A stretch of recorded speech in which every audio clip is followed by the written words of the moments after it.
theory of finance.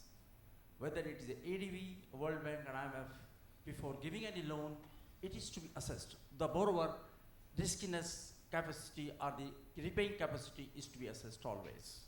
This is no doubt. So whether it is a small borrower or this large borrower, a small borrower always has to pay high interest rate because of riskiness. It's there, no problem. Second point is a very interesting point that you have made. We were in India, I think, thinking about that the Japanese financial system must be more advanced than Indian. But I think I have seen the one case that Japanese money lender is charging more than 20% from borrower, small borrower.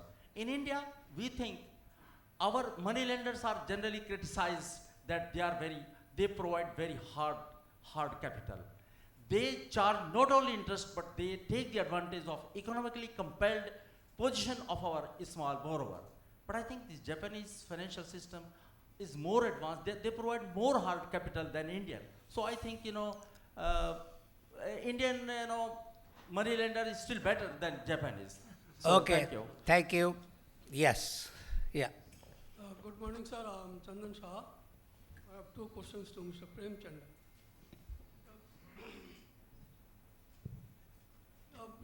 You have been talking about global value chain. You look at the Indian MSME sector, it is very divergent, very heterogeneous character.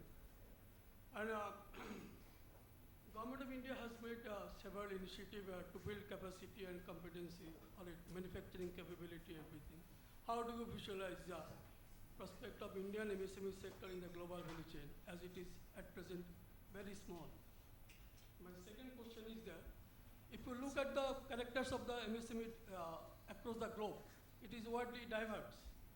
Don't you feel it has an impact to retain its share as well as its accessibility to the global value chain? These are my two questions. And a little bit, sir, if you permit me. Okay, limit your questions because there are many other speakers. Sir, I am not asking question. I have just shared two experience, sir. One point I just would like to mention that this, I think it may not be very appropriate to speak about MSME's knowledge is limited or this. I believe it is a very wrong notion we are carrying. There are certain sectors in India, MSME sector, which are having unparalleled knowledge, excellency in their capability. Only they need some sort of scientific inputs to do the things much better. Okay. Thank you.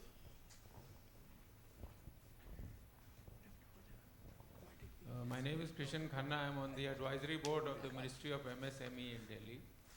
Sir, excellent presentations. I congratulate all the speakers. I just have two small observations. One is this, that in India we have 200 million MSMEs, out of which 130 are in agriculture and 70 million are in manufacturing and services. And most of them are partnerships and proprietary companies. And we have recommended to the ministry and they have started cataloging these 70 million MSMEs. We really don't know where they are right now in India. That is one thing, and that work is going on because there are 70 million of them. The second thing, sir, I just wanted to mention, because I'm a very old member of the German Chamber of Commerce. In Germany, we have 2.3 million MSMEs, and all of them are members of the Chamber of Commerce. Each one of them is catalogued. And in fact, in the Chamber of Commerce, 99.8% are MSMEs. Like in Japan, it is 99.7%. In Europe, it is 99.8%. I thought I'll just mention this to you, sir. Okay, thank you. At the back, yes, please. Sir, I'm Kumar Bijoy and from University of Delhi. My first, little more explanation is expected from Professor Yoshino related to money lenders, how they have been actually brought to the regulatory aspects and they have been incorporated into the entire lending system like banker. And second, my question goes to Mr. Bhardwaj related to this MSME. That model which is talked about Malaysian is really very fine. First have the credit appraisal and then with that credit score you go to the bank shoppings. But question is, even whatever the point has been put to the previous query, that cataloging or the indexing related to all those, a kind of token registration or something like a very essentially required. And standardization is essentially needed because a lot of government policies related to FDI and other things, which has got local procurement.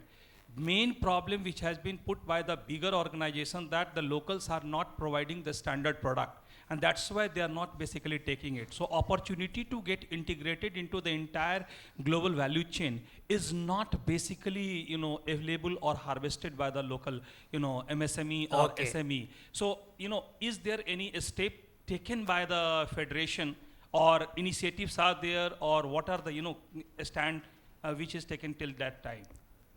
Thank Okay, you. Thank you. Malhotra, Greenwood Developers. Could the panelists please shed some light on the approach of venture capital funds rather than borrowings? Yeah, please. Thank you. My name is Yogendra Kumar. I'm a former ambassador. I want to just ask two questions. One is that, in terms of the G20 process, what has been the impact of the G20 process and its mechanisms on the endeavors that we are discussing in terms of integration of our MSMEs in the global value chain? That's the first question. The second one is that, of course, India is really marginal to the entire process, and therefore it's very important that we should get more engaged and more involved in the global value chain. But at the same time, what kind of safeguards are being thought of in terms of shock absorbers, considering the fact that now the global economy is more prone to greater, more frequent and intensive shocks? Thank you. Thank you. Yes, here. I think I'm the only practitioner here. I'm a former banker. I was chairman Exim Bank till last year. I compliment the speakers for very effective presentations. As part of the G20 process, I think a concept of mutual learning from each other's experiences is very important.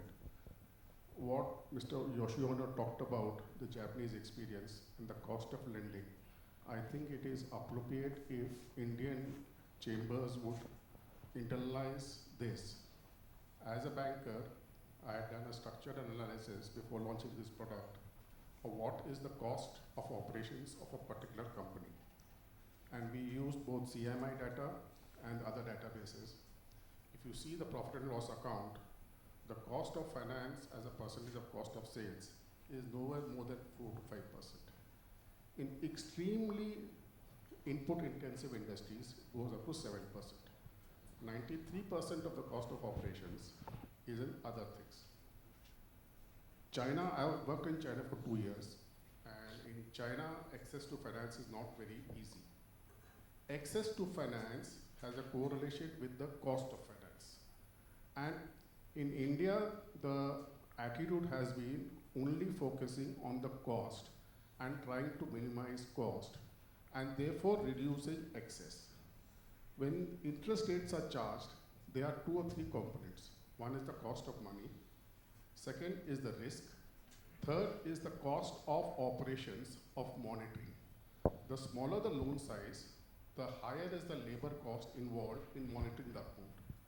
A particular officer can do a certain number of account monitorings on an average basis.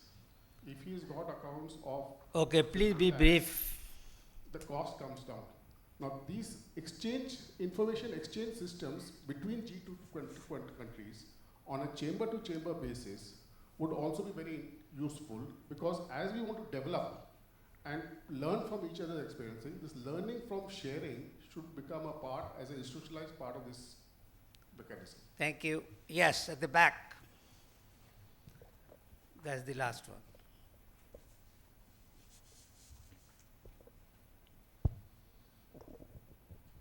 My name is Purva. I'm from ICRIER. My question is for Mr. Bharadwaj. So you talked about the Mudra Bank. The microfinance institutions want RBI to remain as their regulator because they see a potential conflict of interest. What are your views on Mudra Bank being both as a financer and regulator? Do you see any conflict of interest there? Okay, thank you. Let me turn the mic over to the panelists, starting with Dr. Yoshino. Thank you very much. I would like to select some of the questions, especially about money lenders regulation. How could it be possible to make them under the umbrella of regulation? It took more than 15 years. I was chairing about 1990. That was the first time we started the money lenders council meeting. And then gradually, first, we started to make them a self-regulatory organization among money lenders. And all the money lenders are forced to belong to that self-regulatory associations. And then we set up a hotline, both financial services agencies and also those self-regulatory agencies, and what kind of interest rates they are charged and so on. Then we set up 20% interest rate as a ceiling. And all the money lenders has to register to financial services agencies. And if there are lots of complaints and claims come to specific money lenders, then local government or FSA get into those businesses and monitor and check their behavior. Lastly, all the consumer data has been collected in the National Credit Bureau. So how much money each individual is borrowing from money lenders became very clear. And each people cannot borrow more than 1/3 of sales or 1/3 of their income. That is the progress how we made to make money lenders under the regulation of financial regulation.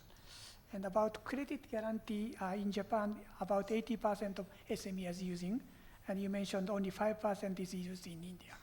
I think many SMEs do not know credit guarantee, even in Japan. However, when SME comes to the bank, banks will induce SME, please go to Credit Guarantee Corporation when you want to borrow money from my bank. That's why more than 80% of SMEs are using, I think, this guarantee system. Thank you. Thank you. Prema? Yeah. There are many questions, but I couldn't hear some of them. We can discuss them during tea time. I'll pick up 3 issues relating to this.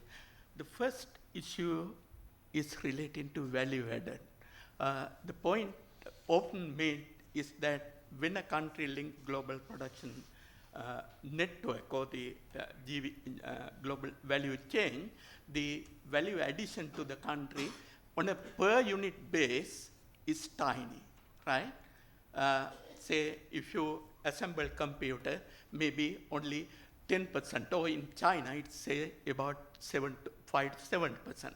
But the real point is that in an era of globalization, using per unit value added as a policy criteria is entirely wrong. Global production share in mean value addition is diminishing everywhere at per unit level. What is important is the market potential. Say the value-added concept and linkages were introduced by Albert Hirschman during the import substitution era. He was a very intelligent economist. He simply said that I am talking about a development strategy which attempts to sever the link from the global economy, try to maximize gain within the country. Then value addition is important. But here you are talking about global economic integration. Therefore, per unit value addition is a misleading indicator. Even if you take the famous iPad or iPhone example, people say per unit value addition in China is 5% or less, but they export $4 billion worth of Apple products every year. Think about the addition to national income, which is the relevant concept. Again, Apple-related production network in China employ more than 1.2 million workers. Therefore, don't look at per unit value added, which is an obsolete indicator when it comes to policy making in a globalized era. Then the second point raised by somebody is now the world trade is slowing down, all the shocks are happening. Why talk about linking global value chain? I think this is a natural concern come up all the time when the global economy is on a downturn, right? You become an export pessimist. But all the time, these pessimistic ideas have proved to be wrong. Now, even if the global economy is slowing down, resource allocation efficiency considerations suggest that focusing on global specialization at global level is much better than focusing on specialization within your own country. The third issue is why India is not a big player in producer-driven value chain. India has human resources, no doubt about it, better legal system, institutional quality and other things compared to China perhaps. But still, the key important factor is the services link cost. When firm spread production segment across countries, actually timely delivery of different component to the required assembly centers is the key to success. It is called, economists call it services link cost. Services link cost is very high in India. I interviewed Vice Chairman of Samsung in Seoul. He said that when they wanted to set up their hand phone assembly centers, second one next after China, they compared India and Vietnam. Services link cost here was 7 times higher than in Vietnam, even though infrastructure system is not still well developed. Then they went there. Samsung subsidiary in Vietnam now accounts for 16% of total manufactured exports from Vietnam. Samsung is in India. It does not use Indian base as an export base.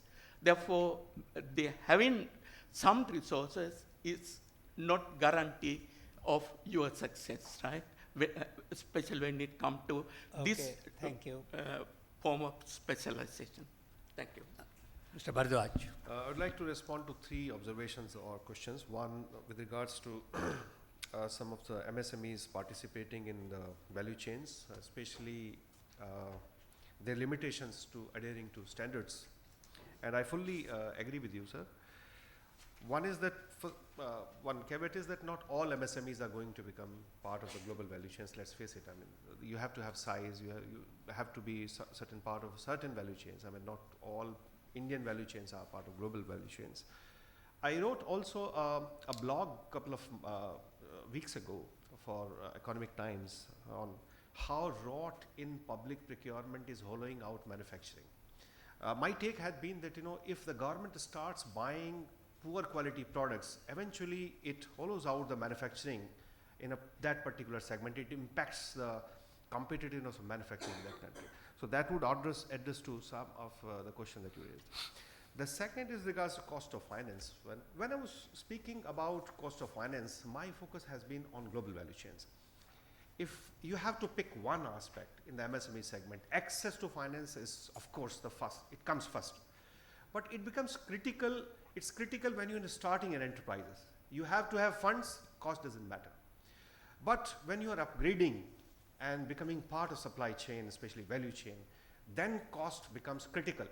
You already have set up something, but you want to upgrade it to a certain level, and you have to have huge or more investment in capital, acquiring capital goods, and there I think that becomes very, very important.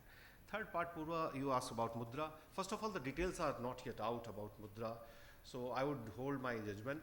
But what I feel is that, RBI is overloaded, so little bit of conflict of interest is fine, but I think let's get it going on the ground. That would be my suggestion. Thank you. Let me conclude by thanking you all and by requesting you to thank the panelists through applause. Thank you. Thanks for the chair also.